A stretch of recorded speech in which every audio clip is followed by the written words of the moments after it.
Good morning students. Yes students, next हमारे पास आता है बच्चे Rutherford nuclear model of atom.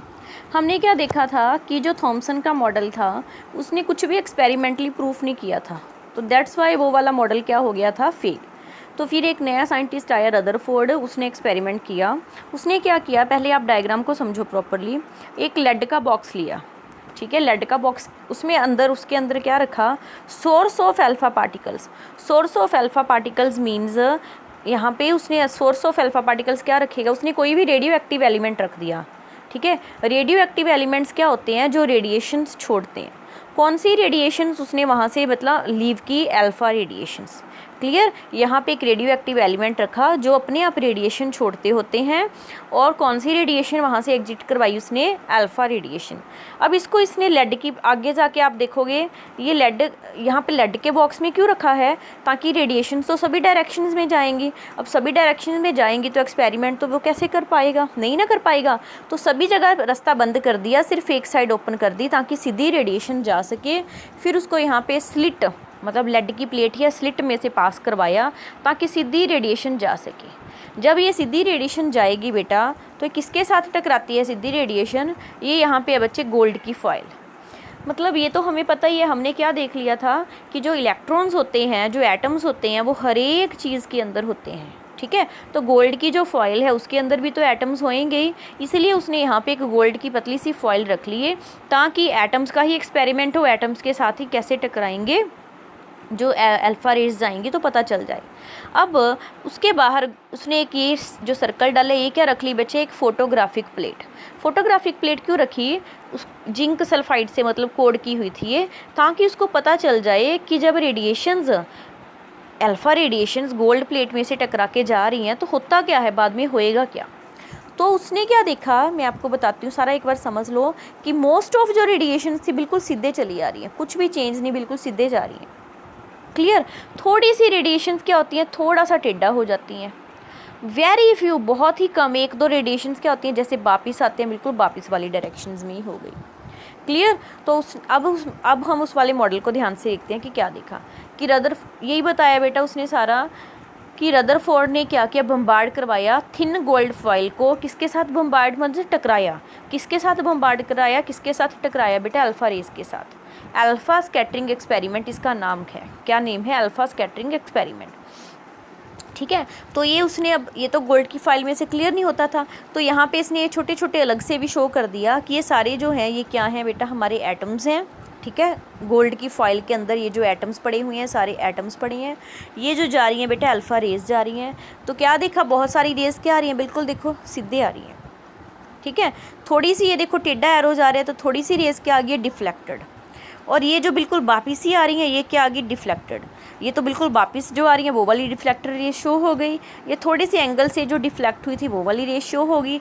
जो बिल्कुल सीधे जा रही हैं वो क्या आ गई, सीधी रेज। ठीक है, तो क्या देखा, अब इस एक्सपेरिमेंट में हम ध्यान से करते हैं, बाकी कुछ नहीं करने की ज़रूरत बेटा। आपने उसके बाद सिंपली ये चीज़ करनी है, ये वाली चीज़। ठीक है, उसने जो जो ऑब्जर्वेशंस की, अब ये तो हमने देख लिया था कि most of rays go straight, some of radiations are deflect through small angle, and very few radiations are deflect back. तो क्या क्या यहाँ पे उसने क्या देखा, मतलब ऑब्जर्वेशन क्या आई, वही मोस्ट ऑफ रेज है सीधा चलेगी, वही चीज़ है बेटा जो मैं बोल चुकी हूँ। कुछ एक स्मॉल एंगल से डिफ्लेक्ट हुई, वेरी फ्यू, जैसे 20,000 में से एक आधी रेडिएशंस क्या आ गई, 180 की एंगल से बिल्कुल वापस आ जाती है। तो on the basis of this observation, in observation के बेस के ऊपर उसने कंक्लूज़न क्या निकाला, फर्स्ट कंक्लूज़न क्या निकाला, अब कोई भी रेस सीधा क्यों जा सकती है, अगर रास्ता खाली है तभी हम सीधा जाएंगे। तो कुछ एक रेस बिल्कुल सीधा चलेगी, ज़्यादातर रेस सीधा चलेगी। इसका मतलब क्या था कि एटम्स के अंदर बहुत ज़्यादा जगह क्या पड़ी हुई है, खाली। तो मोस्ट ऑफ रेज एम्प्टी, वही बताया कि एटम इज़ एम्प्टी। क्यों, क्योंकि मोस्ट ऑफ अल्फ़ा रेस क्या आ गई, अनडिफ्लेक्टेड, बिल्कुल सीधा चलेगी। अब थोड़ी सी रेज जो है थोड़े से टेढ़े एंगल से डिफ्लेक्ट हुई हैं, तो वही लिखा है कि वेरी फ्यू जो है positive charge alpha particles deflect हुई हैं। Deflection must be due to enormous repulsion force showing that positive charge of the atom is not spread throughout the atom. मतलब जो डिफ्लेक्शन हुई है, थोड़ी सी रेज की डिफ्लेक्शन हुई है, तो कहते हैं डिफ्लेक्शन किसने की है, बहुत ज़्यादा रिपल्सिव फोर्स ने की है। ठीक है। अब डिफ्लेक्शन थोड़ी सी रेस की हुई है, इसका मतलब क्या है कि जो पॉजिटिव चार्ज होता है एटम के अंदर डू नॉट स्प्रेड, वो सारे के सारे एटम के अंदर स्प्रेड हुआ नहीं है, वो कहाँ पे सेंटर में कहीं एक थोड़ी सी जगह पे पड़ा हुआ है। The positive charge has to be concentrated in very small volume.